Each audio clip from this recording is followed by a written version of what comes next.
buenos días a todas y a todos, excelentísimas, ilustrísimas, dignísimas autoridades.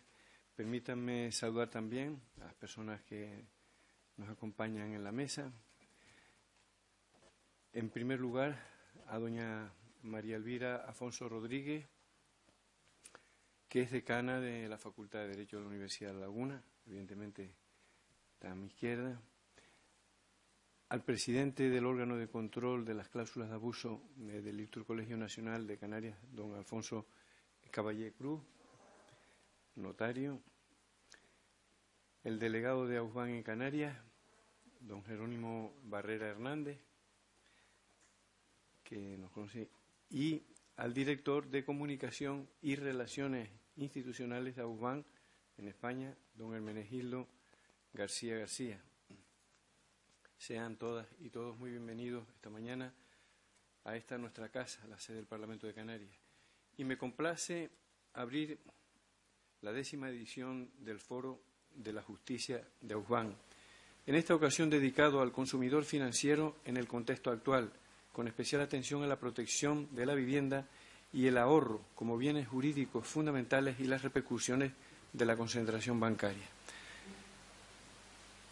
Agradezco a la Asociación de Usuarios y Servicios Bancarios, AUSBAN, esta iniciativa y en particular a nuestro buen amigo, el delegado en Canarias, don Jerónimo Barrera Hernández, por su interés y sus esfuerzos, tanto para organizar este foro como para celebrarlo en nuestra Cámara Legislativa, que es cosa que le agradecemos profundamente, Jerónimo. Igualmente quiero agradecer a la directiva estatal de AUSBAN, que preside don Luis Pineda Salido, por aportar los ilustres y prestigiosos juristas que ocuparán esta tribuna, entre los que figurarán el presidente de la Audiencia Nacional, don José Ramón Navarro Miranda, y el magistrado de la Sala Tercera del Tribunal Supremo, don Rafael Fernández Valverde. Junto a estos dos magistrados, que dejaron huella de su solvencia en importantes destinos en Canarias, en las sesiones que se celebrarán los próximos días, contaremos con la presencia de don Guillermo García Panasco, fiscal jefe provincial de Las Palmas, don Jaime Requena, magistrado y asesor del Ministerio de Justicia, don Daniel Álamo, magistrado de San Bartolomé de Tirajana, don Alfonso Caballé Cruz, decano del Ilustre Colegio de Notarios de las Islas Canarias, don José Luis Sánchez Parodi, vicedecano del Ilustre Colegio de Abogados de Tenerife, doña María Elvira Afonso Rodríguez, que ya también al igual que don Alfonso Caballé la hemos presentado antes, decana de la Facultad de Derecho de La Laguna, don Lucas Pérez Martín, profesor de la Facultad de Ciencias Jurídicas de Las Palmas, además de letrados y asesores de la propia organización de AUSBAN. A todos nuestra más cordial bienvenida y el deseo de que este foro responda a las expectativas creadas con su anuncio y que, como en otras actuaciones desarrolladas a lo largo de las últimas legislaturas, sirva también para acercar a las instituciones públicas, en particular a nuestro Parlamento de Canarias y a la sociedad civil, cuyo concurso es decisivo para construir y consolidar los sentimientos de la imprescindible democracia. La agenda temática propuesta aborda las secuelas dolorosas y comunes de la más grave crisis que se recuerda, los efectos del crack financiero sobre las economías familiares y, como consecuencia, la imposibilidad de atender las obligaciones contraídas por las administraciones públicas. Su incapacidad, las propias administraciones, para solucionar las necesidades perentorias de una masa creciente de ciudadanos y, en paralelo, a la caída de los niveles de la renta de una escala de valores que parecieron consustanciales con las sociedades de bienestar que vivimos, o por lo menos que vivíamos. A la empresa común de la recuperación, que obliga prioritariamente a las instituciones y a los representantes públicos, tenemos que recuperar las garantías de un sector público saneado y capaz, eficaz y transparente para sostener el Estado social y de derecho que consagra nuestra Constitución. En los últimos tiempos y en colaboración con el Ilustre Colegio de Notarios de Canarias, impulsamos un ciclo dedicado a derechos para el siglo XXI, conscientes de los grandes cambios provocados por la globalización y los imparables de las tecnologías de la comunicación y su influencia sobre los comportamientos de los individuos y de los grupos sociales. En las últimas semanas y con la agenda temática de la transparencia y el Poder Judicial y Legislativo, hemos escuchado a nuestra casa, que es la de todos, a los señores Lesme Serrano, presidente del Supremo y del Consejo General del Poder Judicial, y a Santa Olaya López, letrado de las Cortes Generales. Ahora, hoy, abrimos ante una atenta audiencia este 10º Foro Jurídico, en la convicción de que cumplimos con el programa de hacer de nuestra Cámara una institución cercana, abierta a la participación, que facilitan nuestra página web en permanente actualización, la transmisión a través de Internet y la señal de televisión digital de todas nuestras actividades legislativas, sociales y culturales. Les indico que se está viendo en directo en todas partes del mundo que se quiera a través de nuestra televisión digital este mismo acto. Somos conscientes de la urgencia imperiosa de restituir la confianza ciudadana y la desafección que provocan los errores o negligencias de los representantes públicos. Por eso aplaudimos y apoyamos las actuaciones de la sociedad civil, y esta es una de ellas, que abordan sin ser abiertamente los problemas y las carencias que ponen en cuestión y amenazan la salud del sistema democrático. Con esa voluntad hemos hecho de nuestra sede parlamentaria un punto de encuentro y un foro libre para que desde todas las posiciones y sensibilidades, como en este caso, se aporten análisis, críticas y sugerencias para mejorar nuestra convivencia, para hacer un camino más amplio y limpio y para disfrutar de un proyecto común de convivencia basado en la justicia, que es la base de las virtudes democráticas y la columna que sostiene los valores de la igualdad, la libertad y la solidaridad. En plena confianza que esos son también los objetivos de este foro de justicia de AUSBAN, declaramos abierto el mismo y esperamos del talento y el compromiso de los señores ponentes los mejores resultados para los objetivos del interés general que mueven a la sociedad y a nuestro Parlamento de Canarias. Muchísimas gracias, de nuevo bienvenidos y bienvenidas, muchos éxitos, buenos días.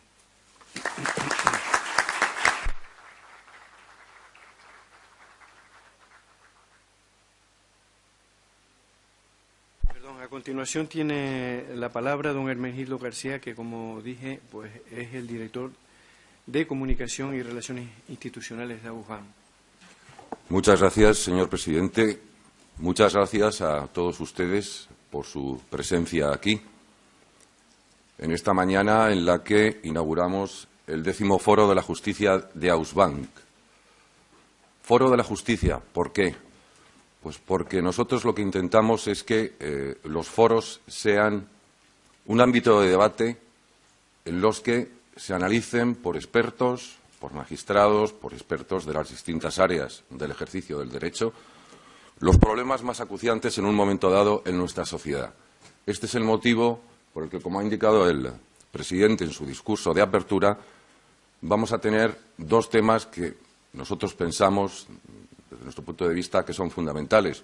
Por un lado, un bien queridísimo para todos y además necesario y constitucionalmente protegido, como es la vivienda. Nuestra vivienda, vamos a hablar de la protección de la vivienda, vamos a hablar de la consabida cláusula suelo, sentencia de 9 de mayo de 2013 del Tribunal Supremo en demanda interpuesta por AUSBAN, por nuestros servicios jurídicos. Y vamos a hablar también de un tema importante como son nuestros ahorros. Quien tenga la suerte de tener ahorros, porque hasta ahí pueden llegar también las malas prácticas de los bancos. Los bancos no solamente abusan y llevan a cabo malas prácticas con aquellas personas que son sujetos de un préstamo, sino que incluso tus ahorros en un momento dado se pueden contaminar y se pueden volver en contra tuya. Entonces, vamos a hablar de este tema tan importante para todos. No quiero sino agradecer una vez más en nombre del presidente de AUSBAN, don Luis Pineda, quien no nos puede acompañar hoy, tal y como sería su deseo, y en nombre de todos nosotros, de la Junta Directiva, agradecer a todos ustedes su presencia aquí, muy especialmente al Parlamento de Canarias y a la Universidad de La Laguna, que están colaborando tan amigablemente con nosotros en este foro. Muchísimas gracias.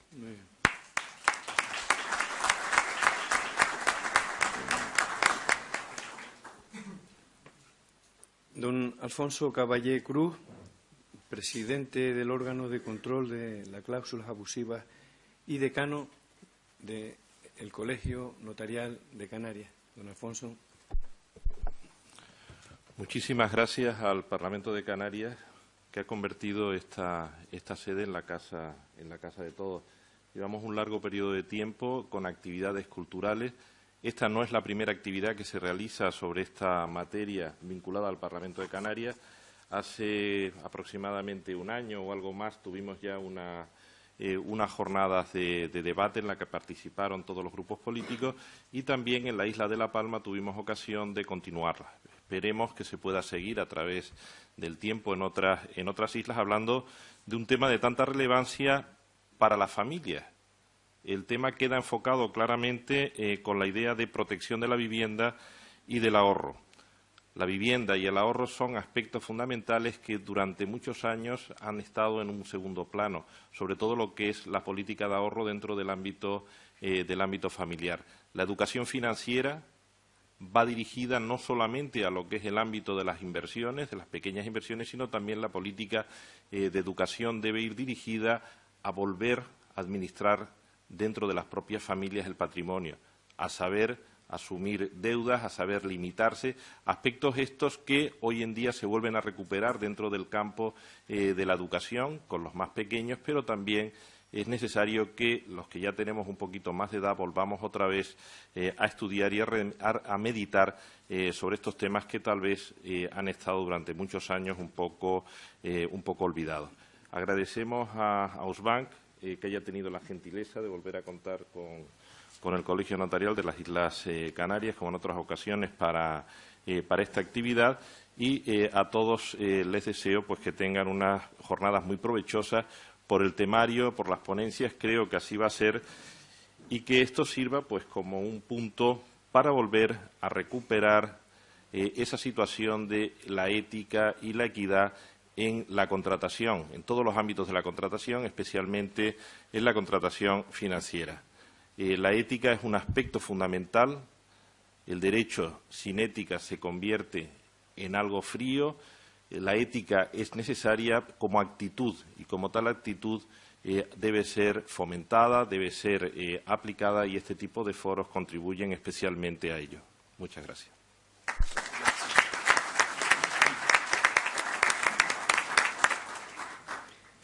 A continuación, doña María Elvira Afonso Rodríguez, decana de la Facultad de Derecho de la Universidad de La Laguna y profesora titular de Derecho Civil. Doña Elvira. Buenos días, señor presidente. Muchas gracias. Autoridades, bueno, ahí nos conocemos aquí todos. El director de Relaciones Institucionales de Ausbank, el delegado en Canarias, el decano del Ilustre Colegio de Notarios de Canarias.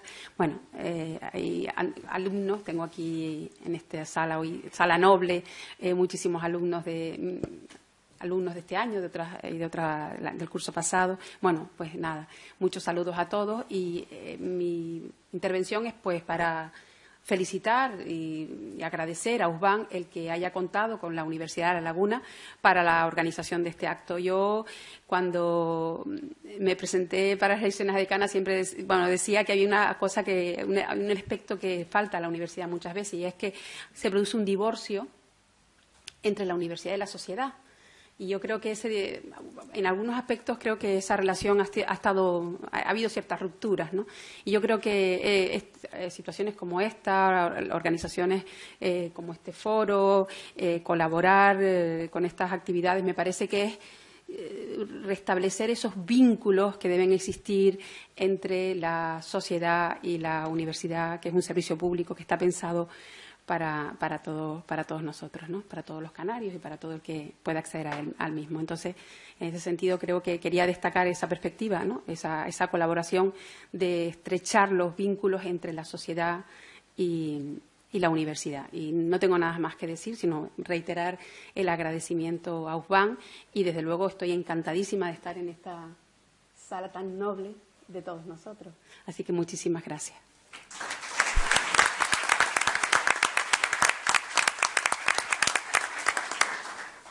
Y nosotros encantados de que estés aquí, con todo lo que representas, igual que los demás. Y finalmente tiene la palabra el delegado de Ausbank en Canarias, y como dije antes, buen amigo, y luchador incansable. A mí me tiene asombrado la capacidad de trabajo y de lucha que tiene nuestro amigo Jerónimo Barrera, presidente. La palabra del delegado. Muchas gracias, señor presidente del Parlamento de Canarias. Y acaba de nombrar algo maravilloso que se llama buen amigo. He escuchado palabras muy bonitas, con contenido muy profundo. Se ha hablado de la ética, de ese posible divorcio entre la universidad y la población, el pueblo, el ciudadano. No me quiero extender demasiado ahora, porque mañana me toca hablar un poquitín y no quiero quemarme yo antes de mañana, pero sí mostrar mi agradecimiento personal y en nombre de Ousban al Parlamento de Canarias, que está configurado por su presidente, buen amigo, buena persona, eficaz, eficiente, maravilloso, en este sentido, sin halagar la vanidad de nadie, por palabras que ha mencionado y que yo, al mencionarlas ahora, considero que no traicionan. Se habló una vez también, otro buen amigo, todos son amigos, aquí todos somos amigos, Alfonso Caballé, que participamos, estuvimos en La Palma, el acto que se celebró aquí, y habló ese día, puesto que las demás islas no pueden desplazarse al Parlamento por los grandes costes, el Parlamento se desplazará a las islas. Lo iniciamos en La Palma y vamos a continuar con ese proyecto que considero maravilloso. Al igual que la universidad, también con doña Elvira, lo hemos comentado. ¿Por qué la universidad está separada del pueblo? Hay tantos por qué, pero algo fabuloso es amistad. Amistad, ética y todas esas cosas bonitas que nos hacen que seamos cada día mejores como ciudadanos. Nada más. Buenos días y gracias por estar aquí.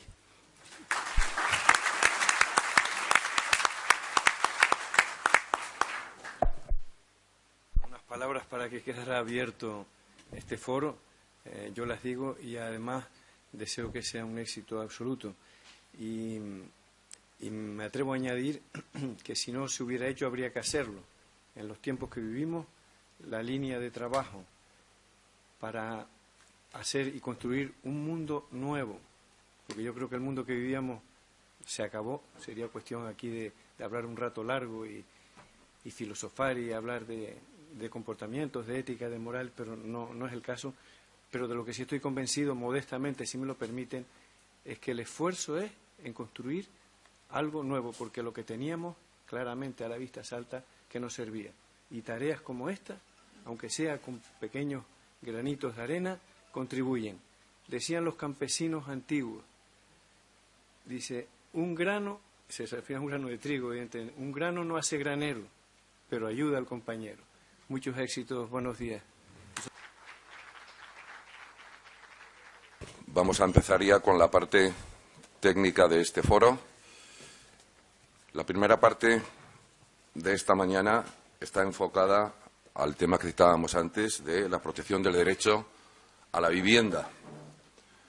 Tenemos como primera ponente a doña María Elvira Afonso Rodríguez, que es profesora titular de Derecho Civil de la Universidad de La Laguna y decana de la Facultad de Derecho de la Universidad de La Laguna. María Elvira se licenció en Derecho por la misma Universidad de La Laguna en el año 1984 y alcanzó el grado de doctora en el año 1995. Su actividad docente e investigadora en la citada universidad se ha caracterizado por su participación en diversos proyectos de investigación, tanto nacionales como internacionales. Ha publicado varias monografías, capítulos de libros y artículos en revistas científicas que ocupan los primeros puestos en el ranking de publicaciones. Labor docente e investigadora que ella ha conciliado con tareas de gestión universitaria, primero como vicedecana, después como directora del Departamento de Disciplinas Jurídicas Básicas y actualmente, como hemos dicho, como decana de la Facultad de Derecho. Docencia, investigación y gestión que ha compatibilizado con la práctica judicial como magistrada suplente de la Audiencia Provincial de Santa Cruz de Tenerife desde el año 1996 hasta la actualidad. María Elvira, cuando quieras, tienes la palabra. Muchas gracias. El tema de mi intervención es como abrir boca, ¿no? Porque muchas o varias de las ponencias que vienen a continuación en este macro tema, o uno de los pilares del foro, como es la protección de la vivienda, pues tiene como objeto central el tema de la sentencia, o se van a tratar cuestiones de la sentencia del Tribunal Supremo sobre la cláusula suelo. Pero como aquí, ustedes me tienen que perdonar, pero aquí hay muchísimos alumnos de la Facultad de Derecho, alumnos de primero y segundo del grado en Derecho. Voy a decir algunas cuestiones que quizás para otros juristas son meros recordatorios de grandes categorías jurídicas. Igual nunca viene mal este tipo de refrescar esas grandes categorías jurídicas, pero comprenderán que el grueso de la sala se nutre de alumnos y ellos, bueno, quizás estas categorías no las han manejado todavía, por tanto mi lenguaje también está pensado para que ellos puedan captar esta ponencia, ¿no? Como digo, se van a comentar a continuación varios aspectos de la sentencia del Tribunal Supremo de 9 de mayo de 2013. Ahora hay una recientísima también de 8 de septiembre de 1914 que tratan sobre préstamos hipotecarios, cláusula suelo y, bueno, pues yo un poco voy a introducir ese tema que después quizás van a desarrollar en otros aspectos los otros ponentes. Y bueno, este índice no se ve, pero en realidad yo les resumo rápidamente. Mi objetivo es básicamente exponer, digamos, el panorama fáctico, digamos, la realidad fáctica, donde aparece la cláusula suelo, para a continuación hacer un breve análisis jurídico.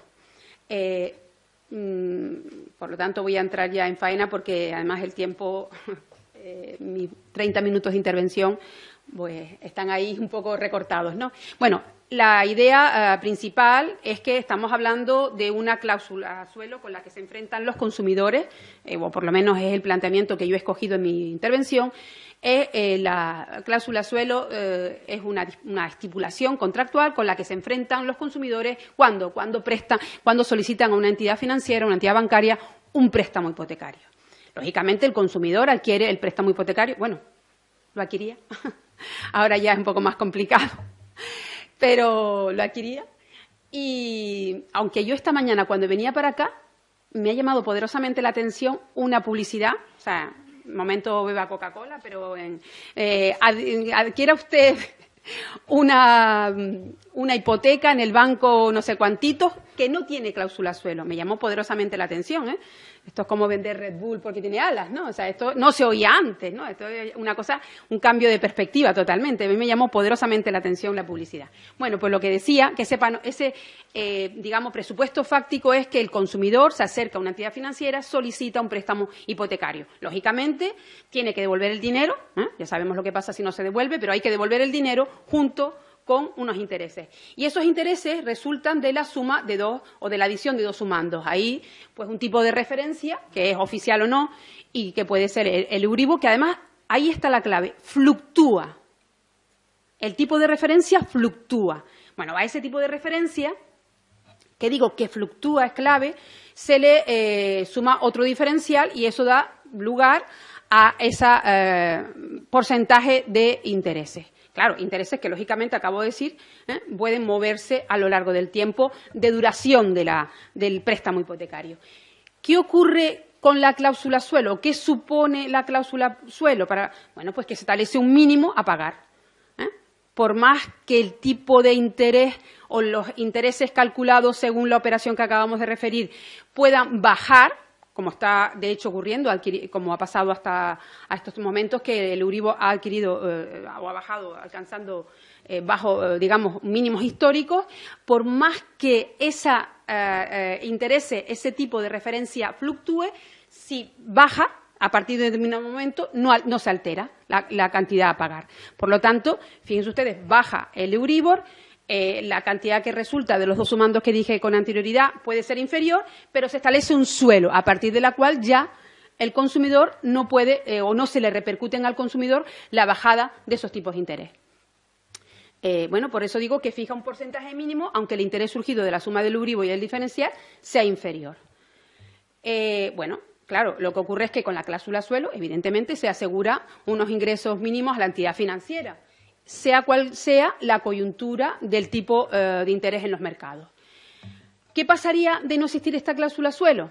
Bueno, pues la situación sería que se repercutiría. Si el tipo de referencia baja, oscila hacia abajo, pues disminuye digamos, la cantidad de intereses que el consumidor tiene que abonar y en consecuencia resulta muchísimo más ventajoso para el consumidor.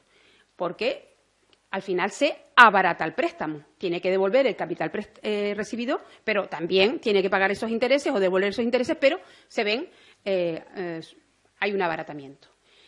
¿Qué ha dado, aparte de que el consumidor se encuentra con esta cláusula suelo cuando solicita un préstamo hipotecario, también hay que tener en cuenta, como dentro de este contexto fáctico que estoy describiendo, que estamos hablando de un consumidor que está en clara situación de inferioridad. Aquí no estamos hablando del clásico contrato que se celebra entre dos personas que están en un plano de igualdad, ¿no? Aquí no, aquí estamos hablando de un consumidor que se enfrenta con una entidad financiera. Por lo tanto, no tiene ni capacidad de negociación, no tiene capacidad de influir en las estipulaciones que se convienen y, además, muchas veces no alcanza a comprender por los tecnicismos empleados el sentido, el alcance de esas estipulaciones.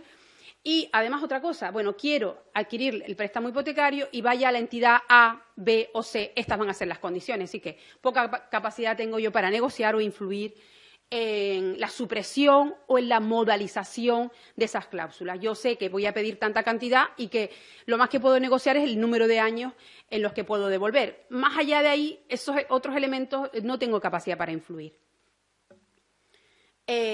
Claro, la cláusula suelo ha existido, se ha convenido en esos préstamos hipotecarios desde hace mucho tiempo, pero han salido en los medios de comunicación. Sí, ya es un tema mediático, ¿no? Ya es un tema mediático. ¿Y por qué surge esa conflictividad de una estipulación que existía en los préstamos hipotecarios desde hace mucho tiempo? Pues aquí tiene mucho que ver la crisis de la que nos hablaba el presidente del Parlamento y que todos conocemos, una crisis económica muy dura que afecta a muchísimas familias y esto ha dado lugar a una situación muy, muy complicada para los consumidores. Claro, esta crisis económica, las dificultades de enfrentarse con la devolución de las cantidades convenidas, con los tipos de interés, esto además ha habido otro elemento clave, que es que lo que decíamos antes, el Euribor, que era o cualquier otro índice de referencia, pero básicamente el Euribor, por ser la mayoría de los casos el que se toma como referencia, ha bajado de forma llamativa, absolutamente llamativa. Claro, al bajar este índice de referencia, eso lógicamente tenía que repercutir en el consumidor. Pero si se convenía una cláusula suelo, esto no ocurría. Y esto que suponía un grave perjuicio para los consumidores. Por tanto, este es otro elemento en este contexto fáctico que estoy mirando. Bueno, esta es un poco la situación desde el punto de vista de los hechos que acontecen, ¿no? Ahora me voy a enfrentar con el análisis jurídico. Y aquí la clave es, ¿son legales las cláusulas suelo? ¿Son legales las cláusulas suelo? Y bueno, en fin, esto es un tema que se ha debatido mucho. Podemos decir que el tema está absolutamente zanjado en la medida en que el pronunciamiento del Tribunal Supremo es claro, rotundamente claro. Sentencia 9 de mayo de 1913, que se repite ahora en la 2014, que bueno, continúa ese planteamiento, aunque con voto particular. Tremendo. Sentencia de 9 de mayo de 1913, que además, propició toda la contienda judicial. El protagonista en el inicio de esta contienda judicial es de Aufbank. Y es de justicia aquí expresarlo, ¿no? Digo que el tema está zanjado. Son intrínsecamente lícitas. Por tanto, la cláusula suelo no vamos a discutir porque por ahí se dice, en el telediario, en los medios de comunicación a veces se dice que estas cláusulas son ilegales. No. Hay que tener claro que la cláusula es lícita. Pero ahora vamos a ver esa licitud que supone. Es decir, bueno, esto hay una serie, para que ustedes vean que esto yo lo controlo, pero hay una serie de normas que refieren la licitud de la cláusula suelo, en el sentido de que admiten que haya estipulaciones negociales, condiciones de los contratos que establezcan un límite a la variabilidad del tipo de interés. Por tanto, esto no es discutible y se recogen, bueno, en distintas normativas. Ahora bien, decir que la cláusula suelo es legal significa que en todo caso, incorporada a un contrato, es oponible al consumidor, le vincula al consumidor, porque digo, este mensaje es muy, yo creo que esta es una idea que deben tener claro. Bueno, lo tienen muchos de los juristas que están aquí, pero para otros que todavía no lo son, tienen que tener claro que el mensaje es: la cláusula suelo es legal, está reconocida como tal. Ahora, esta legalidad no supone que su incorporación a un contrato, además un contrato de adhesión, de esos contratos que se hacen en masa y en los que yo prácticamente me limito a sé la cantidad que he pedido, el tiempo que voy a tardar en devolver, pero lo demás prácticamente no sé cómo funciona. Por lo tanto, ¿qué ocurre si esa cláusula suelo, que está admitida en nuestra legislación, se incorpora a un contrato? Y aquí es donde el Tribunal Supremo ha establecido que esa legalidad de la cláusula suelo exige, en todo caso, que tenga un doble o que pase un doble control de transparencia. Son legales, pero para que sean oponibles al consumidor una vez que se incorporan a un contrato, tienen que pasar una doble exigencia, lo que llama el Tribunal Supremo doble control de transparencia, al que se refiere en esa sentencia que comenté y que después, o que referí, y que además va a ser también tratada por la persona que me va a seguir tratando de esta cuestión. Pero, bueno, hemos dicho que son legales, pero ¿qué son realmente? Ya creo que lo he adelantado. Las cláusulas suelo, aquí es otro de los grandes temas que este sí que no está resuelto. Este sí no está resuelto. Porque hay quienes dicen que no son condiciones generales de la contratación. Rotundamente. De hecho, la última sentencia que comenté en el voto particular se apunta por ahí. No son condiciones generales de la contratación. Y esto es clave. Esta calificación sería muy peligrosa, porque supondría que al no ser una condición general de la contratación, el consumidor, cuando celebra el contrato, tiene capacidad para decidir y negociar sobre ese elemento. Es como la cláusula suelo afecta a un elemento esencial del contrato, el precio, consentimiento, objeto y precio, ¿se acuerdan? Pues se refiere al precio, es un elemento esencial del contrato, lógicamente, el consumidor tiene que negociar, tiene que aceptar y este elemento no le viene impuesto. Por tanto, viene a decirse en este planteamiento que es de los tribunales que los pactos de limitación de intereses son elementos que forman parte de la estipulación contractual más importante para el prestatario, véase consumidor, que es el precio, y por lo tanto es fruto, dice esta sentencia, de un examen, un análisis y un estudio de la perspectiva oferta vinculante. Por tanto, el consumidor decide si la acepta o no, libre y voluntariamente. Un poco fuerte esto, ¿no? Un poquito fuerte. Si la acepta, un poco fuerte. Efectivamente aquí incide sobre lo mismo, no son condiciones generales de la contratación porque son un elemento, esta cláusula afecta al precio. Oiga, el precio lo tengo que negociar con el banco, por lo tanto, si es un elemento esencial del contrato, no es fruto del acuerdo y voluntad de las partes. Y nunca podría, no se puede derivar de aquí un desequilibrio en los intereses y derechos de las partes y, por lo tanto, no tendría nunca carácter abusivo. Pero frente a esta posición están los que sostienen, y yo desde luego lo entiendo así, que la cláusula suelo, por más que afecte a un elemento esencial del contrato, como es el precio, es una condición general de la contratación. Cabe, a mi modo de ver, perfectamente la definición de cláusulas de condiciones generales de la contratación que ofrece el artículo 1 de la ley española. Son condiciones generales de la contratación, las cláusulas predispuestas, o sea, ya que nos vienen dadas por el empresario, en este caso la entidad financiera, en este caso el banco, cuya incorporación al contrato es impuesta por una de las partes, o sea, la redacta, bien impuesta, con independencia de la autoría material de las mismas, porque efectivamente en ocasiones pueden no venir determinada por esa parte, teniendo en cuenta su apariencia externa, su extensión y de cualquier otra circunstancia, habiendo sido redactadas con la finalidad de incorporarse a una prioridad de contratos. No nos cabe duda de que esto las entidades financieras no lo negocian en cada uno de los contratos. Viene un modelo tipo al que le incorpora, como digo, la cantidad, el nombre del cliente y los años en que va a tardar en devolver la cantidad. Lo demás ya viene predeterminado, prerredactado. Y esta es la posición, la que comentaba, la estipulación, la cláusula suelo constituye una condición general de la contratación. Y ahora verán las consecuencias de esto, dice el Tribunal Supremo. El hecho de que se refieran al objeto principal del contrato en el que están insertas, al precio, hemos dicho, no es obstáculo para que una cláusula contractual sea calificada como condición general de la contratación, ya que ésta se define por el proceso seguido para su inclusión en el mismo. Es la clave. Lo hemos dicho antes. ¿Cómo se incorpora esa cláusula? Es legal, pero se incorpora. ¿Y qué capacidad tiene el consumidor de influir sobre la misma? ¿Hasta dónde se puede entender que ha prestado su consentimiento? Por tanto, condición general de la contratación. Es rotunda. Yo creo que este posicionamiento para mí no tiene ninguna discusión. Por tanto, discrepo frontalmente con el otro planteamiento que dice que no son condiciones generales de la contratación.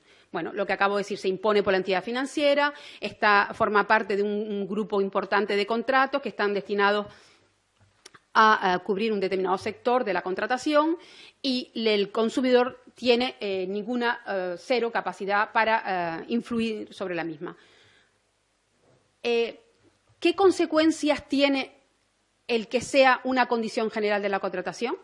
He hecho dos afirmaciones. Una, que la cláusula suelo es legal, intrínsecamente lícita. Dos, he dicho que la cláusula suelo es una condición general de la contratación. Y esto, para un jurista, tiene muchísimas consecuencias jurídicas, porque enlaza con lo que dije antes.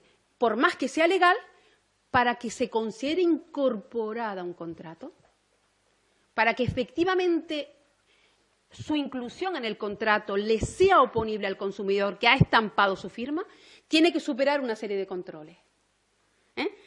Control de inclusión, control de interpretación, control de cláusulas abusivas. Si no fuera una condición general de la contratación, el escenario sería completamente distinto. No operarían estos controles. Estaríamos hablando de vicios del consentimiento, en fin, de otras cosas, pero no operaría toda la legislación de protección de los consumidores. Por tanto, es clave. Es una condición legal, es una condición general de la contratación y por ello está sometida a la legislación de protección de consumidores e incluso cabría más, porque no solo, al ser condición general de la contratación, no solo consumidores, sino con otros profesionales no consumidores. Pero bueno, perdón, decana, perdón, tenemos que ir acortando por necesidades de tiempo. Muy bien. Gracias. Es que, claro, lo entiendo, hemos empezado tarde ya. Bueno, gracias. Pues termino diciendo que ese doble control de transparencia que ha exigido el Tribunal Supremo se traduce en que para que la cláusula incorporada sea oponible al consumidor, le vincule y, por lo tanto, esté sujeta a la misma y se le puedan exigir, por tanto, lo que decíamos, ese efecto de que el tipo de interés pueda tener ese suelo, tiene que ser, su incorporación exige que el lenguaje empleado tenga que ser claro, sencillo y, además, que el consumidor comprenda el alcance de la cláusula. Miren, no basta, dice el tribunal, a mí me parece claro aquí, no basta con que desde el punto de vista gramatical la cláusula sea clara y que cualquier español que sepa español la sepa leer. Es que hay que comprender exactamente lo que la misma supone. Esta es la clave, la comprensibilidad real, dice el Tribunal Supremo. Ese es el doble control. No solo ponerla, redactarla, se entiende, yo la leo, sino que yo sepa la carga económica, el sacrificio que supone para las partes la inclusión de esta cláusula. En fin, por lo tanto, tiene que comprender claramente que ese interés variable no está el interés variable, que puede llegar a convertirse en un interés fijo, de tal manera que si el tipo de referencia baja no le va a afectar y él va a tener que seguir pagando la misma cuota de intereses. Bueno, tengo que terminar y solamente pues diciendo que son cláusulas generales de la contratación, que son válidas, que están sometidas a ese control de transparencia. No puedo decir nada más, pero sí que me parece que la más importante de las diapositivas es esta.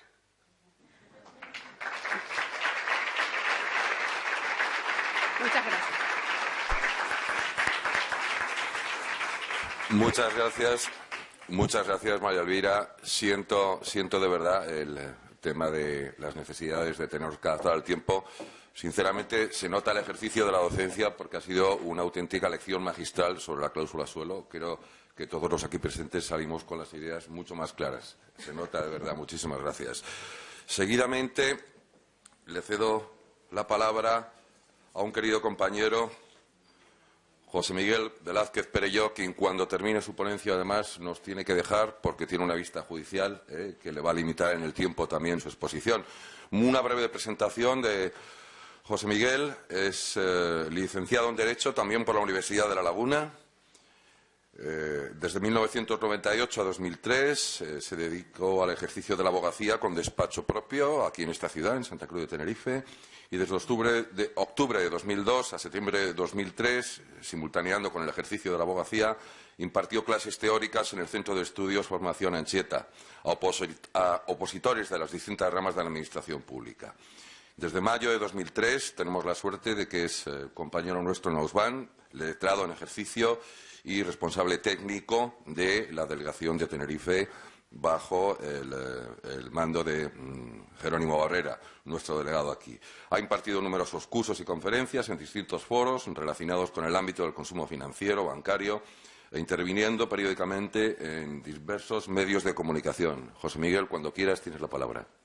Buenos días a todos y siguiendo el ejemplo de Elvira también me gusta hablar de pie porque sentado me encuentro un poco forzado y por lo tanto pues nada, no he traído ningún PowerPoint, a mí me gusta hablar un poquito más con un guión en papel y bueno, y explicarles desde un punto de vista más bien práctico qué es lo que ha ocurrido después de la sentencia del Tribunal Supremo de 9 de mayo de 2013, qué es lo que está ocurriendo en el panorama judicial actual, pero para ello quiero partir de una base, cuál fue la génesis, el origen de esta sentencia. Y no es otra cosa que fue una demanda, una acción colectiva de cesación del artículo 12 de la Ley de Condiciones Generales de la Contratación, que se planteó y fue tramitada y resuelta por el Juzgado Mercantil número 5 de Sevilla, el cual, bueno, partiendo de la base de que nos encontrábamos, como muy bien ha explicado Elvira, ante una condición general de la contratación, porque era una cláusula que había sido impuesta y colocada, inserta en múltiples, miles de escrituras de préstamo con garantía hipotecaria, el Juzgado Mercantil de Sevilla pues determinó que esas cláusulas eran nulas por falta de transparencia, por abusivas y, por lo tanto, condenaba a las 3 entidades bancarias que habían sido expresamente demandadas en esa demanda a su eliminación y a cesar de aplicarlas en el futuro. Debo llamarles la atención de que en esa demanda nunca se pidió la devolución de cantidades, no se pidió el efecto retroactivo de esa sentencia. Simplemente, el artículo 12 de la Ley de Condiciones Generales también permite esa opción, es decir, cuando se plantea una acción colectiva de cesación, se puede limitar la demanda a pedir que deje de aplicarse, que se declare la nulidad y no se aplique, y además se podría incluir que los efectos de esa nulidad pues incluyan lo que es el reintegro de cantidades o la petición de devolución económica. No se hizo en este caso y, por lo tanto, no se planteó esa circunstancia en esa demanda. El Juzgado Mercantil de Sevilla dictó una sentencia estimando la nulidad de esas cláusulas, ordenando la eliminación. Los bancos afectados, evidentemente, presentaron un recurso de apelación. La Audiencia Provincial de Sevilla revocó esa sentencia manifestando que esa cláusula era legal y, por lo tanto, las cláusulas suelo eran perfectamente lícitas y debían seguir aplicándose. Y, finalmente, el recurso de casación que se planteó ha derivado en esa sentencia del Tribunal Supremo que les estoy comentando ahora. Precisamente, el Ministerio Fiscal en ese recurso de casación fue el que incluyó la petición de que el Tribunal Supremo se pronunciase sobre los efectos de esa nulidad, sobre si implicaba o no implicaba la retroactividad, es decir, la devolución de las cantidades que los clientes habían pagado indebidamente por la consecuencia de esa cláusula declarada nula.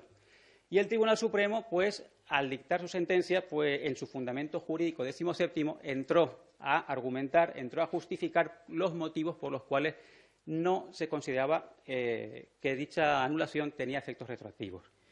Esos motivos fundamentalmente se sintetizaban en dos. En primer lugar, el principio de seguridad jurídica y, por otra parte, el riesgo de graves trastornos en el panorama económico español. Y, por lo tanto, en base a esos dos argumentos, pues consideraba que no tenía efectos retroactivos esa sentencia. Debo recordarles que estamos partiendo de una acción de cesación, que el Tribunal Supremo también en su sentencia dice que las acciones de cesación tienen una previsión hacia el futuro. Es decir, yo declaro la nulidad de la cláusula, por lo tanto, usted, entidad bancaria, deje de aplicarla en lo sucesivo y, por lo tanto, cualquier cobro que usted haga en adelante, usted tiene que devolverlo. Pero los cobros efectuados anteriormente no tienen virtualidad, no tienen necesidad de ser devueltos.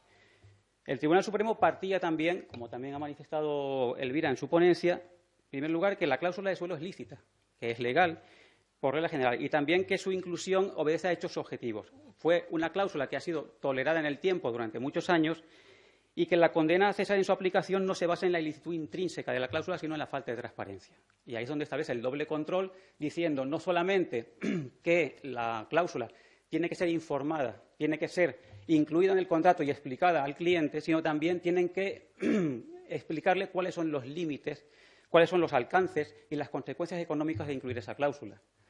Y en esa sentencia el Tribunal Supremo manifestó que no había quedado acreditado que estas entidades bancarias que habían sido demandadas hubiesen explicado, hubiesen superado ese doble control de transparencia y, en consecuencia, anulaban la cláusula.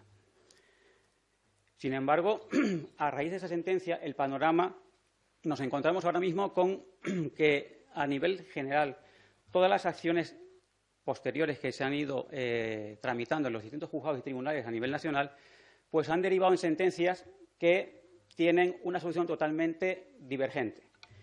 Una serie de sentencias y algunas audiencias provinciales dicen que si se declara la nulidad de la cláusula de suelo, el efecto retroactivo es inmediato en base al artículo 1303 del Código Civil, pero hay otra serie de sentencias que dicen que no, que en base a lo que establece el Tribunal Supremo en su sentencia del 9 de mayo de 2013, yo, juez, puedo declarar nula la cláusula, pero no concederle esos efectos retroactivos. Y en base a estos dos principios, el principio de seguridad jurídica y el riesgo de trastornos graves. Con respecto al principio de seguridad jurídica, lo que establece el Tribunal Supremo es que, en principio, se parte de la base de que los efectos de la nulidad, por regla general, son la devolución, el reintegro de las prestaciones que se hayan recibido las partes. Eso establece el artículo 1303 del Código Civil. Si se declara nulo un contrato o parte de él, las partes tienen que devolverse lo que han recibido en base a esa nulidad que ha sido declarada. Pero el Tribunal Supremo establece que hay una serie de límites a esa retroactividad. Y esos límites los basa y los invoca en base, los argumenta sobre la base de una serie de artículos, como son el artículo 116 de la Ley de Régimen Jurídico de las Administraciones Públicas y el Procedimiento Administrativo Común, el artículo 114 de la Ley de Patentes y también varias sentencias del Tribunal Constitucional que limitan en los efectos retroactivos de una serie de, a la hora de declarar la inconstitucionalidad de una ley o de una serie de normas. También se basa el Tribunal Supremo para invocar el principio de seguridad jurídica una sentencia del Tribunal Superior de Justicia de la Unión Europea de marzo de 2013 que también establece que es posible establecer esos límites a los efectos retroactivos, pero siempre y cuando exista buena fe entre las partes contratantes y, además, que se acredite la existencia de graves trastornos en el ámbito económico. Con lo cual, tenemos que tener en cuenta que, si partimos de la base de que la acción de cesación que se planteó contra el BBVA, contra Caixa Galicia y contra Caja Mar, que fueron las entidades bancarias demandadas en esa demanda que derivó en esta sentencia del Tribunal Supremo, podría entenderse que declarar la nulidad de miles de cláusulas suelo incorporadas en esas escrituras, pues podría ser susceptible de afectar o, digamos, de causar un perjuicio, más que a nivel general, quizá a esas entidades bancarias, pero, desde luego, desde mi punto de vista, es difícilmente justificable que este argumento sea extrapolable al panorama económico general. Y es más, tenemos que tener en cuenta que, después de la sentencia del Tribunal Supremo, lo que se han ido presentando en los distintos juzgados y tribunales a nivel nacional son demandas individuales de nulidad. O sea, no son acciones colectivas de defensa de los consumidores, sino acciones individuales de todos y cada uno de los clientes que tienen incorporadas en sus escrituras de hipoteca esa cláusula.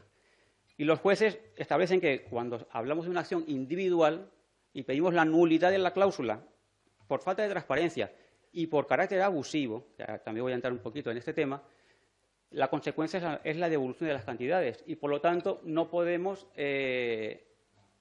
interpretar otra cosa, porque la aplicación analógica que hace el Tribunal Supremo en esta sentencia pues es indebida, en el sentido de que, cuando hay una normativa específica y expresa que regula una determinada consecuencia, es decir, si yo declaro nulo un contrato o parte de él, la consecuencia es la nulidad, aquí no hay ningún vacío legal, no hay ninguna laguna que justifique una aplicación analógica en una normativa específica.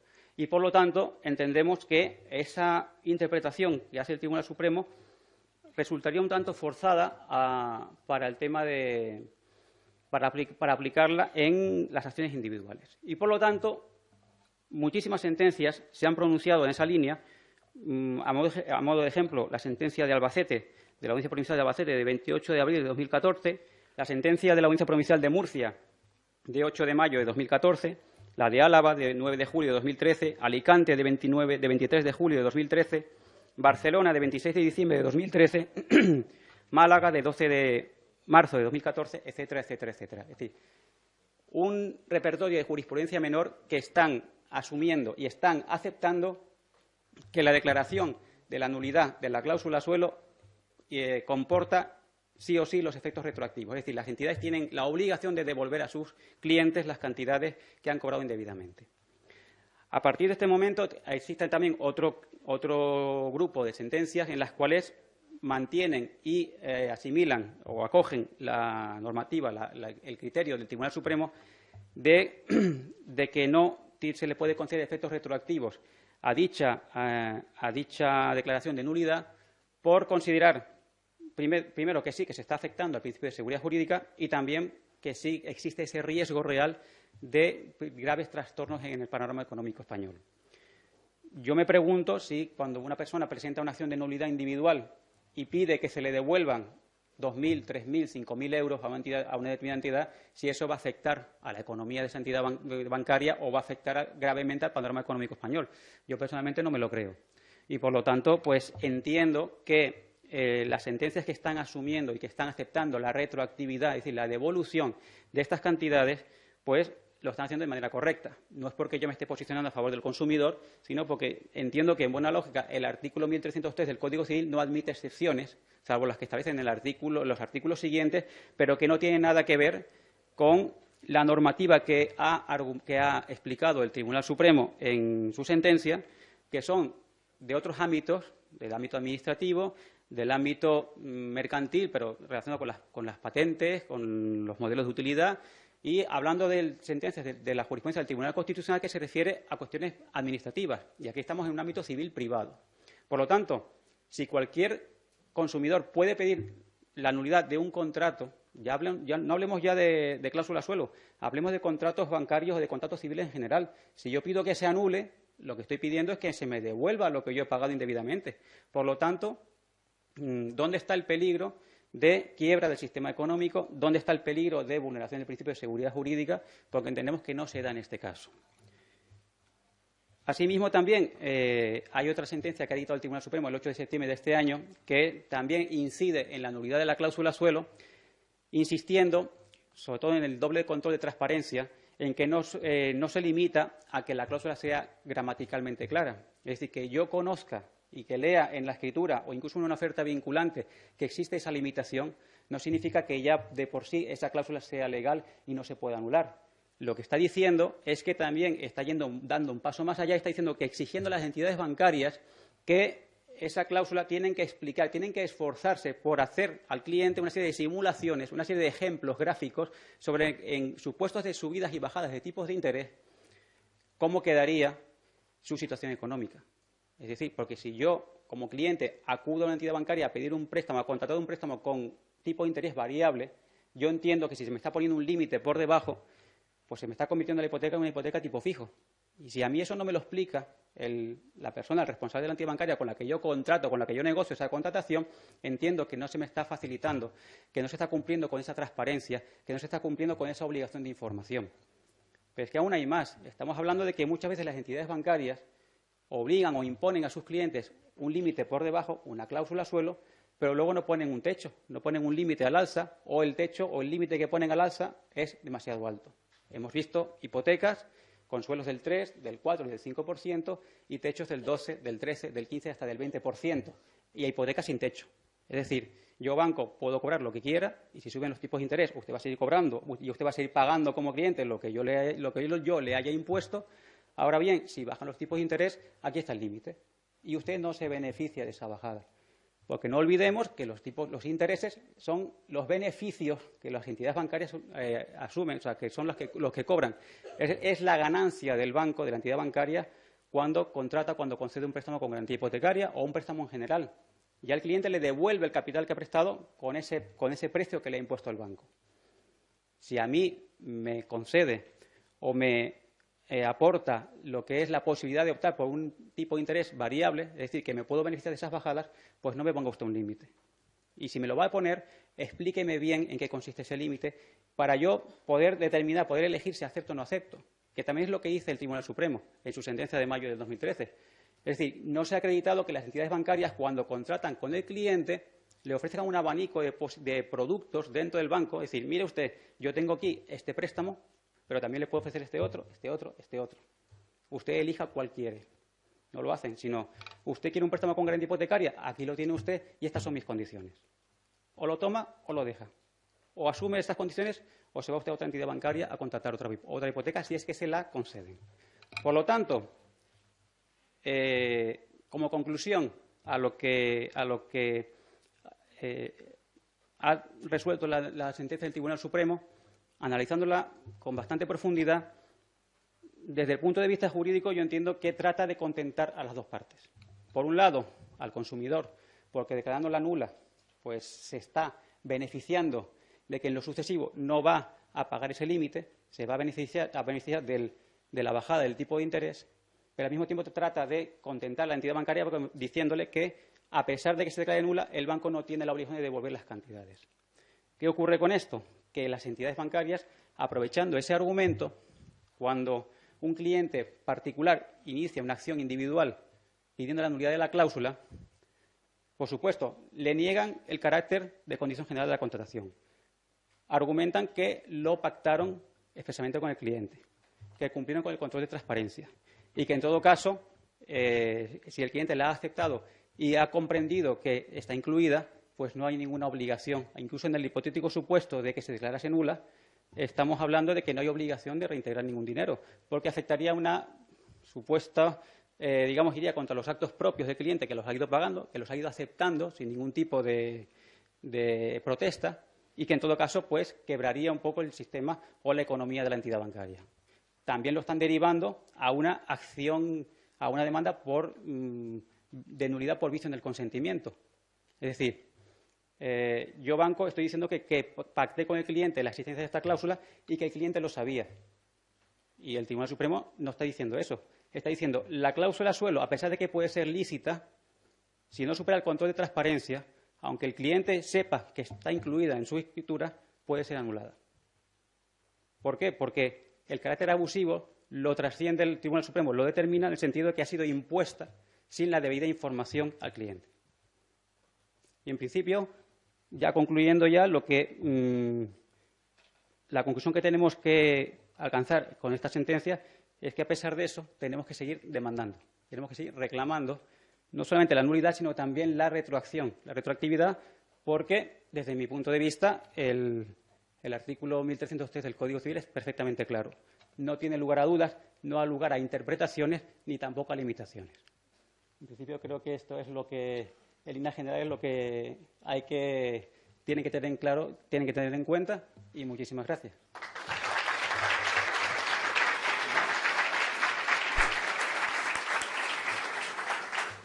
Gracias, José Miguel, por esta exposición tan clara sobre la sentencia de Ausban del Tribunal Supremo de 9 de mayo de 2013 y posteriores, porque hay que indicar que son ya más de 200 las que tenemos ganadas en toma de cláusula suelo. La siguiente ponencia tiene mucho que ver con las dos anteriores y, bueno, pues va a tratar sobre la aplicación del Tribunal de Justicia de la Unión Europea, de la doctrina del Tribunal de Justicia de la Unión Europea por parte de los tribunales aquí en Canarias. Su ponente es don Lucas Pérez Martín, que actualmente, hoy tenemos aquí todo un claustro, es profesor de Derecho Internacional Privado de la Universidad de Las Palmas de Gran Canaria, es director del Diploma de Estudios Europeos de esta misma universidad y secretario del Consejo Canario del Movimiento Europeo. Desde el punto de vista académico, es doctor en Derecho, licenciado en Ciencias Políticas y diplomado en Derecho Comunitario. En cuanto a su experiencia profesional, es abogado desde 1996 al año 2000, y magistrado suplente de la Audiencia Provincial de Las Palmas desde el año 2004 a 2012. Ha llevado a cabo investigación en temas de derecho civil, derecho internacional privado y derecho comunitario. Bienvenido, Lucas. Cuando quieras tienes la palabra. Buenos días a todos. Primero, darle la enhorabuena a Aubán por la labor que realiza día a día y la labor que realiza también cuando organiza jornadas en las que a los que nos interesa un poquito el derecho podamos compartir nuestro conocimiento, nuestras experiencias y las cosas que nos ocurren. Y agradecerle también a Aubán y a Jerónimo Barrera que haya contado conmigo en alguna de esas charlas en las que lo hemos pasado muy bien y también a veces nos hemos preocupado mucho. En principio, la idea de la charla, si Domeño, el mando de Elvira, que gracias, que muy gentilmente me ha prestado, haremos una primera reflexión sobre la protección del consumidor en el derecho europeo. Yo soy profesor de Derecho Internacional Privado y también secretario del Movimiento Europeo. Si ven que a veces se me va el rejo europeísta, me paran, me dicen, ya está, ya de la Unión Europea, déjalo ya. Después de esa pequeña introducción, hablaremos de la doctrina del Tribunal de Justicia de la Unión Europea, en concreto de la famosa sentencia de marzo de 2013, la sentencia SIS, algunas sentencias más de 2014 citaremos, y sus aspectos básicos. Para una vez hecha esa introducción sobre las propias sentencias, hablar de las cláusulas abusivas que esas sentencias pueden derivar. ¿De acuerdo? Finalmente, en la última parte de la intervención, intentaré aportar un pequeño buceo que he realizado sobre la jurisprudencia de las dos audiencias provinciales canarias, ya que hablamos de la jurisprudencia en Canarias, desde la fecha de la sentencia del caso Asís. Bien, en primer lugar, la reflexión básica del derecho de consumidores en la Unión Europea es un derecho que lleva muchos años desarrollándose, que tiene una gran actividad legislativa y también jurisprudencial, como hemos visto en varias sentencias que también citaremos hoy. Los dos principios básicos que conocemos también del derecho europeo son los de supremacía y aplicación inmediata. Tanto es así que desde el momento en el que se dicta una sentencia del Tribunal de Justicia se debe aplicar por los tribunales de todos los Estados miembros. Tan es así que la sentencia SIS es de 14 de marzo de 2013 y la Ley 1/2013, que reacciona ante esa sentencia, es de 2 meses después, nada más, de 14 de mayo de 2013. Por lo tanto, es una doctrina que se aplica, que se debe aplicar en los 28 Estados miembros. Hay muchas directivas que protegen a los consumidores, muchísimas, con lo cual las dejamos por citadas. Nos comentó Hermenegildo que les iban a hacer llegar el dossier electrónico, con lo cual, bueno, las podrán ver ahí. Todas esas doctrinas hablan de esa protección. Y en las generalidades se ha trabajado mucho sobre información de productos, cláusulas abusivas, aspectos procesales del lugar donde demandar y también de la ley que se elige en la demanda. Eso nos interesa mucho a los profesores de Derecho Internacional Privado, ¿no? Y nos habla la propia directiva que el hecho de elegir incluso una ley externa a la de la Unión Europea ante los tribunales europeos no puede provocar en ningún caso desprotección del consumidor, una menor protección. Se debería aplicar el estándar mínimo de la Unión Europea. Antes teníamos un comisario sobre asuntos de consumo, el croata Neven Mimica. Con la nueva comisión tenemos una comisaria de 3 asuntos. La han unido a justicia, parece que tiene más importancia, pero al darle 3 asuntos, ¿no? Justicia, consumidores e igualdad de género, veremos si el consumo sigue teniendo tanta importancia como ha tenido hasta ahora en la Unión Europea. Hay una red de cooperación para la protección de consumidores. Evidentemente, vemos en el día a día en nuestros juzgados que es insuficiente en cuanto a su número. Indicadores de consumo semestrales. Mucho trabajo sobre consumo se hace. 2 webs, en concreto, Tu Europa o Esto es Leal, en la que se informa a los consumidores vía web de los derechos que tienen y cuál es esta doctrina de la Unión Europea. Así que les animo a consultarla cuando tengan un rato libre y nada mejor que hacer. No va a ocurrir eso, pero bueno. Y en concreto, por lo menos aquí, con este tiempo hoy, bueno, va a ser difícil. En concreto, en cuanto a la protección en concreto del consumidor, se ha regulado mucho sobre protección en derechos, prohibición de técnicas agresivas o derechos de contratación a distancia. Se acaba de incrementar el plazo de desistimiento del mismo, la reparación sobre productos, medios complementarios al judicial para intentar resolver de verdad los problemas reales de los consumidores. Aquí también estamos en pañales, pero bueno. Y procedimientos sencillos para reclamaciones menores de 2.000 euros. En cuanto a seguridad, se ha legislado mucho en la seguridad de los productos, en el etiquetado de los productos para esa información, en el sistema de alerta rápido cuando hay un ámbito en el que se ha puesto en peligro la seguridad de los consumidores. Lo hemos visto también cuando ha habido algún problema alimenticio, por ejemplo, ¿no? Que el sistema de alerta ha funcionado con relativa rapidez en los 28 estados. Eso es una cosa también que me gustaría después comentar. Sobre productos financieros ya hemos hablado, hablaremos hoy, hablaremos mañana, así que lo dejamos pasar porque los citaremos muchas veces. Protección en cuanto a viajes.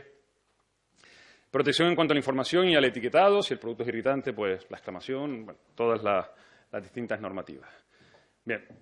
Los retos futuros, el comercio electrónico. Es evidente que el comercio electrónico está... Mi antecesor me comentaba que se fue nos comentaba antes, ¿no?, que se fue a Vietnam contratando vía Internet con una empresa, una agencia de viajes vietnamita. Es decir, en el día a día estamos hoy ya contratando vía web con empresas que tienen radicada su domicilio y probablemente la legislación aplicable a las mismas fuera, y es en el ámbito en el que tendrá que revolucionar su derecho la Unión Europea. Muy brevemente, simplemente citar antes de acabar esta reflexión, que hay una pequeña divergencia que, si estudian sobre derecho de consumo, la verán muy tratada en cuanto a la normativa comunitaria, la Directiva del 93 y la Ley de Consumidores y Usuarios, el texto refundido de 2007, ya que la Directiva comunitaria reconoce como consumidor a la persona física y el texto jurídico español a la persona física o jurídica, y en la que actúe con propósito ajeno a su actividad profesional. Y la normativa española habla de actividad empresarial o profesional. Bueno, esto tampoco es malo, ¿verdad, profesora? Porque los profesores de Derecho tenemos que escribir cosas, con lo cual eso siempre es bueno que haya una cierta divergencia para que los autores, oye, pues publiquen, porque si no, ¿quién iba a publicar si todo estuviese claro? Bien, finalmente, pasamos a hablar de la doctrina de las sentencias del Tribunal de Justicia de la Unión Europea. En concreto, el famoso caso Asís, que sonó mucho en prensa, en la que un ciudadano, creo que era marroquí, que vivía en Barcelona, había sido desahuciado por una ejecución sumaria, proceso ejecutorio, y su abogado, el juez, inició un procedimiento ante el Tribunal de Justicia porque consideraba que las cláusulas podían ser abusivas o que el procedimiento podría ser ilegal. Lo que hace la sentencia es analizar la normativa española en relación a la directiva comunitaria. Bien, la primera conclusión que saca la sentencia habla sobre el procedimiento hipotecario. Y en el procedimiento sumario hipotecario nos habla que ese procedimiento era contrario a la legislación comunitaria. ¿Por qué? En primer lugar, nos habla de la inferioridad del consumidor. Es evidente, estamos hablando de un procedimiento en el que el consumidor, además de que suelen ser contratos de adhesión, está en una situación de inferioridad respecto al banco que ejecuta. Y nos habla de cláusulas abusivas que pueden ser nulas. Su reflexión es que, primero, el juez, lo veremos después, tiene la obligación legal de analizar de oficio la abusividad de las cláusulas. Esto es muy importante, aunque la parte no lo pida. He visto redactado por ahí que la única ocasión, y yo espero que no lo veamos nunca, bueno, se puede ver. La única ocasión en la que el juez no lo puede analizar es cuando la parte declara expresamente que es que quería esa cláusula. Si es abusiva, como diciendo, bueno, si tú quieres, pues, ¿qué le vamos a hacer? Pero, en caso contrario, aunque la parte no la impugne, el juez debe apreciarlo de oficio.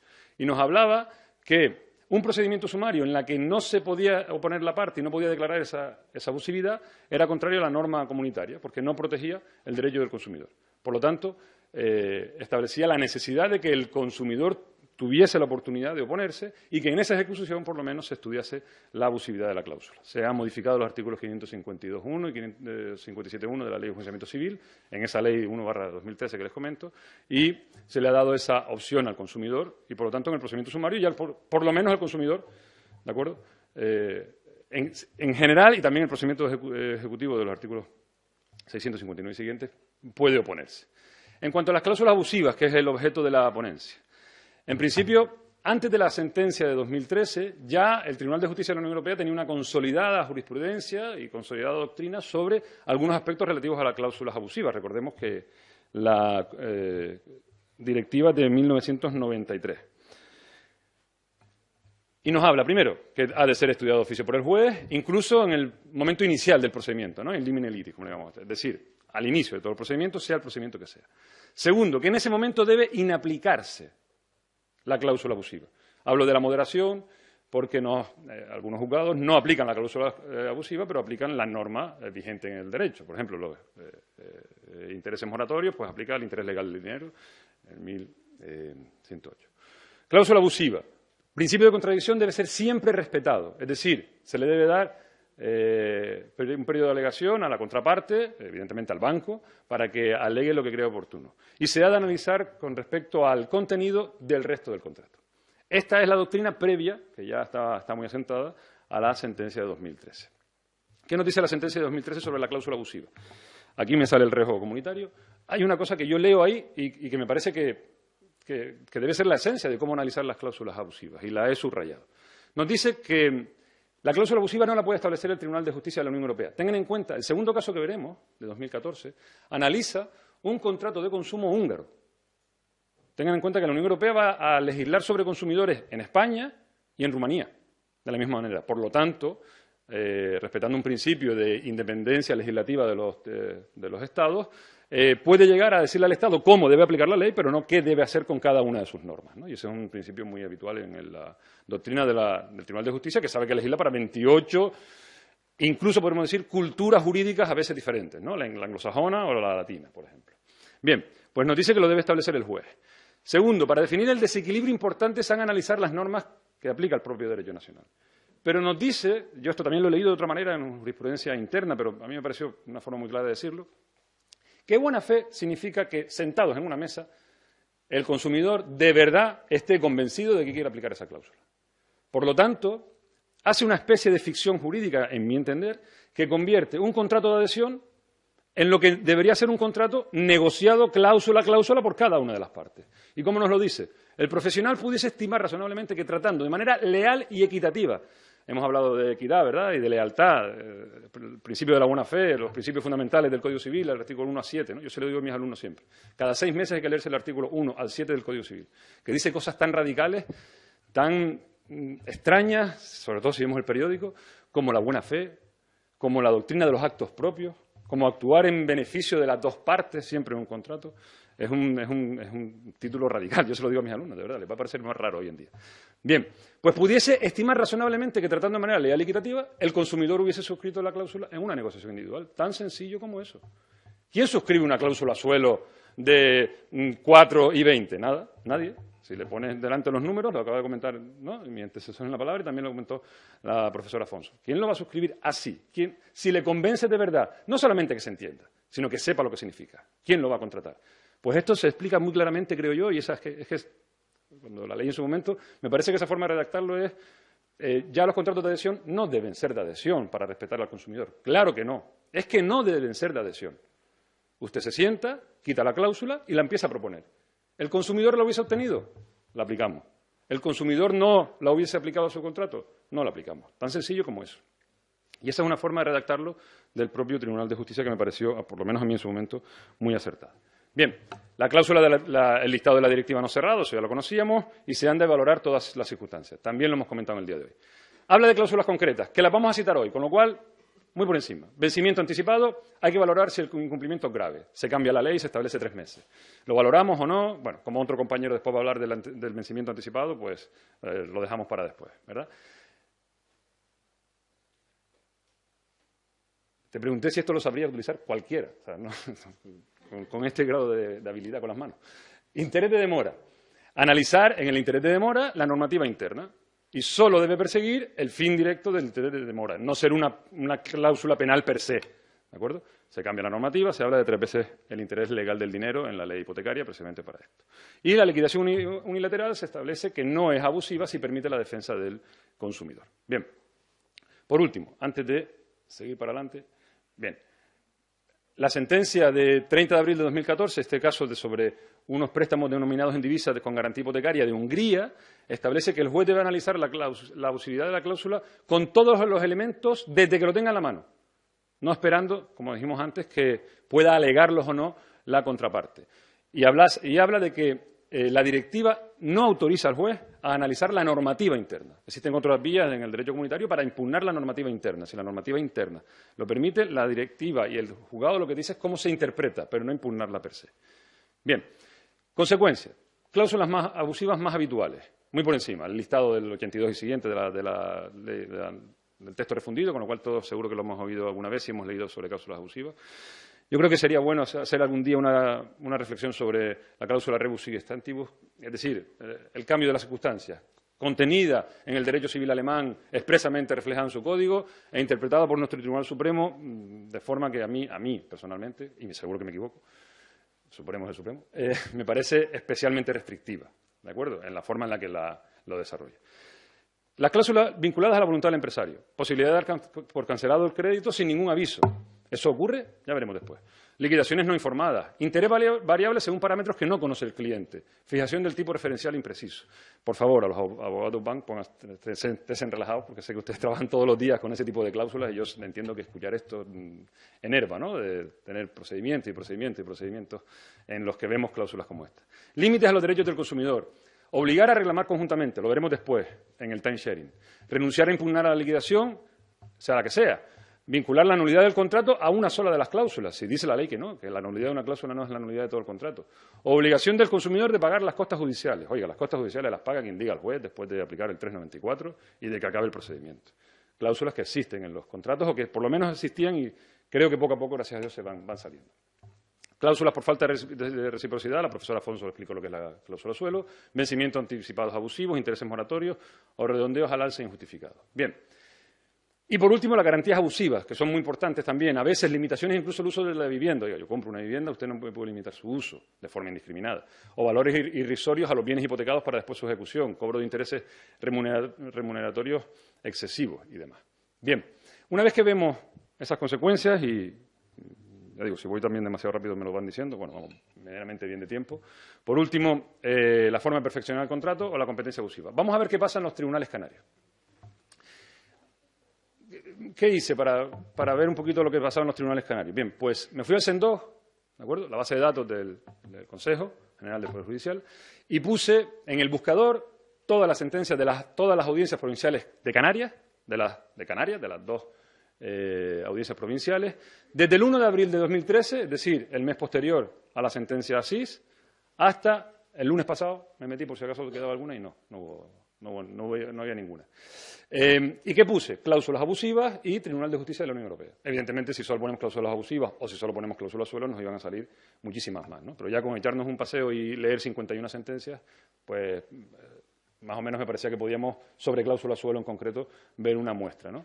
Curiosamente, la litigiosidad es así, ¿no? Es decir, va por momentos, va por lugares. Curiosamente, poniendo Canarias y las dos audiencias provinciales, seguro que hay razones judiciales y hasta sociológicas para ello. Hay 46 sentencias de la Audiencia Provincial de Las Palmas y 5 de la de Tenerife. Hay muchas sentencias, poniendo Canarias, todo. Hay muchas sentencias, por ejemplo, de timesharing, de contratos de timesharing hechos en el mismo lugar de timesharing de Gran Canaria, que evidentemente se impugnaron de forma masiva hace unos años, han llegado ahora a la Audiencia Provincial, muchas, el 50% casi, sobre cláusulas abusivas, porque yo lo que buscaba eran cláusulas abusivas. Hay algunas también que son sobre productos bancarios, pero algunas que son como abusivas. Primero, más o menos conclusiones que podríamos sacar de esa jurisprudencia. Un swap, un producto financiero derivado, vendido o comercializado, con una empresa que conoce el producto y que lo ha usado con anterioridad, ¿de acuerdo?, que ha abierto y cerrado swaps y que, por lo tanto, se debe entender que lo conoce, no se considera abusivo. Sé que hoy no vamos a hablar de swaps, pero vamos a no empezar a explicar lo que es un swap, porque si no podemos estar aquí hasta pasado mañana. Pero más o menos, ¿no?, todo de la lectura en la prensa más o menos todo lo hemos conocido. Sentencia de la Audiencia Provincial de Tenerife, la sección tercera, y algunas de la Audiencia Provincial de Las Palmas. Si la empresa lo conoce, el swap no es abusivo. Perdonen por la transparencia, por la imagen, es la menos jurídica de toda la que vamos a poner hoy, pero es que tengo una especial relación cuando me llaman a mi casa a las 9:30 de la noche durmiendo los niños para venderme un producto que no le he pedido a nadie. Entonces, es una cosa personal, ¿eh? Le llamo para molestarle un ratito, dice. No es una cláusula abusiva, pero sí es una práctica que se puede extender al consumidor. Y nos habla un juzgado, la Audiencia Provincial de Tenerife, la sección cuarta, sentencia 23 del 7 del 13, que evidentemente todo tiene que estar probado. Y el banco aporta un seguro cobrado sin impugnarlo el cliente durante mucho tiempo y en el CD, en el procedimiento, el CD está vacío. No está aprobado, se impugnó en el procedimiento y se anula y se ordena al banco a restituir la totalidad de lo cobrado. Todos los tribunales apresan de oficio la nulidad del interés moratorio, de intereses moratorios que evidentemente se exceden a 2,5 o 3 veces el interés del dinero, el 24% anual, cuando el interés del dinero estaba al 4%, bueno, contratos que se han analizado mucho, ahí tienen una buena cantidad de contratos que todos más o menos, de sentencias de esa época que todos hablaban de lo mismo. Y el juez lo anula de oficio, aunque la parte no lo alegue. Doctrina del Tribunal de Justicia de la Unión Europea. No invalida la cláusula abusiva, este es mucho el caso del timesharing de Gran Canaria. los abogados pedían la nulidad del contrato. Y lo dice la doctrina. Una cláusula abusiva no anula el contrato, no anula el acuerdo. Se tiene que interpretar y reinterpretar. Ahora veremos una posible excepción. Se tiene que interpretar y reinterpretar el contrato anulando el contenido de esa cláusula, pero no el del contrato. Y ahí, en todos los procedimientos se pedía la nulidad del contrato y eso es lo que establecía la Audiencia Provincial.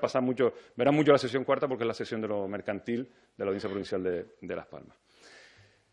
Pero sí invalida la cláusula abusiva del contrato si esa cláusula afecta al objeto del contrato. Es decir, si el consumidor no puede entenderlo y la cláusula es abusiva en sí y afecta, en este caso era al aprovechamiento por turnos también. Es decir, en la cláusula, nos decía la sentencia, una vez leído, no se sabía por la oscuridad de la propia cláusula, no se sabía cuándo el cliente estaba comprando el aprovechamiento por turnos. Con lo cual, como el aprovechamiento por turnos es comprar un determinado derecho durante un determinado año, si no se conoce, el contrato sí quedaba anulado. Y, por lo tanto, en ese momento quedaba anulado ese contrato. El swap. Ahí tienen una imagen que vi de la anatomía del swap que me parecía muy curiosa, ¿no? Bueno, aunque está en inglés, incluso en español, sería difícil entenderla poco a poco. Y la sentencia lo que nos dice es que un swap vendido a un minorista, en el que además en la página web del banco, esto ha ocurrido, se habla de que se vende un seguro, no solo en la página web del banco. Yo he leído cláusulas que dice, el cliente le pide al banco que le asegure esta operación y por lo tanto el banco accede a venderle al cliente un seguro que es, un swap. Por lo tanto, en esos casos se considera que la cláusula es nula por falta de prestación del consentimiento. Ya voy acabando, ¿verdad? ¿Vamos acabando ya? Vamos, sí. Vale, perfecto. Sí. Son las menos 10 para acabar. Perfecto. Aquí hay un caso muy curioso. Una sentencia de mayo de 2014, de este año, que anula un swap firmado por una pyme. Aquello de que los swap a las empresas, como son empresas, pues deben saber, porque ellos tendrán asesor financiero. Nunca lo he firmado, me refiero. Pues las empresas son las empresas y las pymes son las pymes. Y sabemos cómo son. ¿Quién me debe asesorar a mí financieramente? Si soy una pyme, ¿yo o el banco? Si hablamos de lealtad, si hablamos de buena fe, una empresa, una pyme, cuyo administrador fue empleado de banca hasta 1992, momento en el que no se comercializaban los swaps de esta manera y en la que no estaba acreditado que él conociese lo que era el producto, se considera que no estaba informado y lo anula. Creo, la verdad que como tenía unas cuantas sentencias para mirar, miré solo básicamente los fundamentos de derecho y los hechos. Creo, según me comentaban viniendo para acá, que es posible que el abogado del demandante esté aquí hoy y vaya a hablar con ustedes después. Así que era un procedimiento iniciado por Outbank. ¿De acuerdo? Y también he visto varios swaps anulados a empresas. De hecho, sobre esto he oído mucho hablar a Jerónimo, he visto swaps anulados a notarios, porque se acreditaba que el notario no había sido informado expresamente del contenido de un swap. Verdaderamente aquí hay una pequeña contradicción, si después el notario tiene que informar al cliente cuando vaya por su notaría, pero bueno, hay una pequeña contradicción. Pero, bueno, la realidad es que a veces se informaba bien y a veces no se informaba bien, ¿no? Y eso más o menos lo hemos visto en la práctica. Pero incluso acreditado que el banco no había informado correctamente, o el banco no había acreditado que había informado correctamente al notario, se anulaba el swap.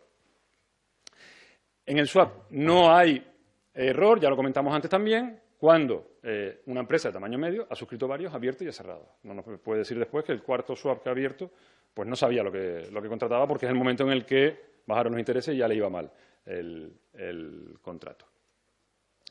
Cláusulas abusivas. Aprovechamientos por turno, de esta han visto mucho. Es abusivo obligar a los propietarios de un derecho de aprovechamiento por turno sobre un apartamento, si han firmado conjuntamente, a litigar todos conjuntamente, ellos de ese contrato o los que hayan litigado sobre ese apartamento. Evidentemente eso es abusivo, o sea, yo tengo mis derechos y no tengo por qué litigar con nadie. Con lo cual también la jurisprudencia canaria lo establecía.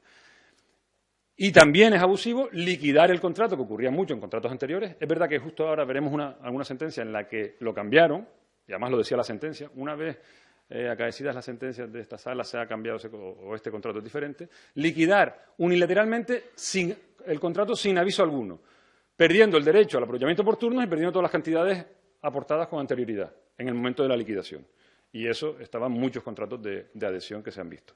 Si se le da el contrato un año de plazo y se le avisa con 30 días de antelación. Y por último, si es una liquidación en la que el cliente recoge el contrato que renuncia expresamente a la vía judicial. Ya se estaba estudiando en la vía judicial, pero bueno, la audiencia lo anuló expresamente.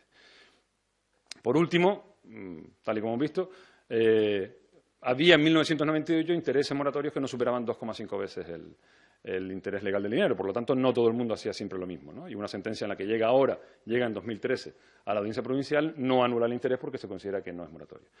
Por lo tanto, el resumen del día de hoy, por lo menos en respecto a la doctrina, es que es verdad que la doctrina podría llegar a ir más allá, la doctrina del Tribunal de Justicia de la Unión Europea, pero al menos creo que podemos afirmar que es una doctrina consolidada en la protección del consumidor, que después la deben aplicar los tribunales de cada uno de los Estados, consolidada en la protección del consumidor y en la consideración del contenido y de las situaciones en las que se producen cláusulas abusivas en los contratos de adhesión, que es una doctrina que se puede desarrollar mucho en esa idea que tenemos de siente usted las partes, al juez o a quien lo resuelva, y piense si esas partes habrían negociado o no, de forma individual, este contrato o esta cláusula, si no fuese un contrato de adhesión, que es lo que nos dice la sentencia del Tribunal de Justicia de la Unión Europea de marzo de 2013. Hay mucha claridad en algunos tipos de cláusulas que deben considerarse, en mi opinión y en opinión de la jurisprudencia, abusivas en tal caso. Otras es verdad que puede ser más discutible, habrá que analizar cada uno de los casos. Y yo creo que esto hoy en día está siendo aplicado y debe ser mucho aplicado en los tribunales canarios cuando los consumidores vayan a reclamar por sus derechos. Nada más. Gracias, Ubán, por darme la oportunidad de participar con ustedes y esperamos seguir en la sesión de hoy.